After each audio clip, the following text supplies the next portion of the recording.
Light आखिर है क्या? इस सवाल का जवाब हम सदियों से खोज रहे हैं। न्यूटन का मानना था कि ये छोटे छोटे पार्टिकल से बनी है, पर यंग्स डबल स्लिट एक्सपेरिमेंट और मैक्सवेल की इलेक्ट्रोमैग्नेटिक वेव इक्वेशंस ने साबित कर दिया कि ये एक वेव है। तो मामला सेटल लग ही रहा था कि तभी एंट्री हुई एल्बर्ट आइंस्टाइन की। आइंस्टाइन के टाइम पे फिजिक्स के गलियारों में एक ऐसा एक्सपेरिमेंट हो रहा था जिसका किसी के पास कोई जवाब नहीं था। जब किसी मेटल पे हाई फ्रीक्वेंसी लाइट या यूवी रेज गिराते तो मेटल से इलेक्ट्रॉन इजेक्ट होते और इस एक्सपेरिमेंट को फोटो इलेक्ट्रिक इफेक्ट नाम दिया गया। और इसे वेव नेचर से समझना इतना मुश्किल क्यों है? वेव से एनर्जी इलेक्ट्रॉन को मिलती होगी और वो बाहर आ जाते होंगे, इसमें दिक्कत क्या है? पहली दिक्कत, अगर लाइट वेव है तो इसके पास कॉन्टिन्यूअस एनर्जी होगी।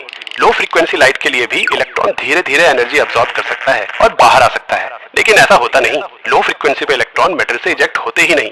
दूसरी दिक्कत, अगर लाइट की इंटेंसिटी बढ़ाएं तो वेव की कुल एनर्जी भी बढ़नी चाहिए, यानी जब मेटल से इलेक्ट्रॉन इजेक्ट हो तो ज्यादा तेज यानी ज्यादा काइनेटिक एनर्जी से बाहर आने चाहिए, पर ऐसा भी नहीं होता। एक फ्रीक्वेंसी की कितनी भी वेव्स मार लो, इलेक्ट्रॉन की एनर्जी सेम ही रहती है। इन सब सवालों का जवाब साइंटिस्ट के पास नहीं था और आइंस्टाइन भी इन सवालों का जवाब ढूंढ रहे थे। आइंस्टाइन से पहले प्लैंक ने एनर्जी क्वांटाइजेशन की थ्योरी दी थी, जिसके हिसाब से इलेक्ट्रॉन फिक्स मात्रा में ही एनर्जी गेन या रिलीज कर सकते हैं, उस फिक्स मात्रा से कम या ज्यादा नहीं। आइंस्टाइन ने अपनी बुद्धि लगाई और प्लैंक की थ्योरी को और एक्सपेंड किया। अगर इलेक्ट्रॉन में लाइट की एनर्जी सिर्फ निर्धारित मात्रा में ही एब्सॉर्ब या रिलीज होती है तो कहीं लाइट की एनर्जी खुद ही क्वांटाइज्ड फॉर्म में तो नहीं एग्जिस्ट करती। मतलब लाइट, जिसे वेव माना जाता है, उसकी एनर्जी कॉन्टिन्यूअस नहीं बल्कि फिक्स क्वांटिटी की हो, यानी वो एक पार्टिकल की तरह हो। आइंस्टाइन ने इन लाइट के पार्टिकल्स को फोटोन का नाम दिया।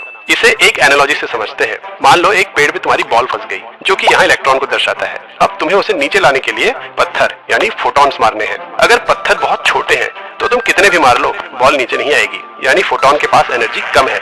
ये केस लो फ्रीक्वेंसी लाइट को दर्शाता है। पर क्या हो अगर एक के बाद एक कई सारे छोटे छोटे पत्थर बॉल को लग जाएं, तब तो बॉल को गिराने के लिए इनफ एनर्जी होगी। कई सारे छोटे पत्थर मतलब लो फ्रीक्वेंसी और हाई इंटेंसिटी। अगर कई सारे पत्थर एक साथ लगे तो बॉल गिर भी सकती है। और असल में इलेक्ट्रॉन्स के साथ भी ऐसा ही होता है। जब लो फ्रीक्वेंसी और हाई इंटेंसिटी की लाइट मेटल पे गिराते हैं तो कभी कभी कुछ इलेक्ट्रॉन्स एक से ज्यादा फोटॉन्स की एनर्जी एब्सॉर्ब कर बाहर भी आ जाते हैं, पर इलेक्ट्रॉन इतना छोटा होता है कि ऐसा होने की प्रोबेबिलिटी बहुत कम है। वहीं अगर बड़े पत्थर यानी हाई फ्रीक्वेंसी के फोटॉन्स मारे तो जितने तेज पत्थर लगेंगे उतनी तेजी से बॉल बाहर आएगी, यानी ज्यादा काइनेटिक एनर्जी से। और इस तरीके से लाइट को पार्टिकल मानने से फोटो इलेक्ट्रिक इफेक्ट के सारे अनसुलझे जवाब मिल गए और आइंस्टाइन ने ये प्रूफ कर दिया कि लाइट केवल वेव नहीं बल्कि पार्टिकल नेचर भी शो करती है।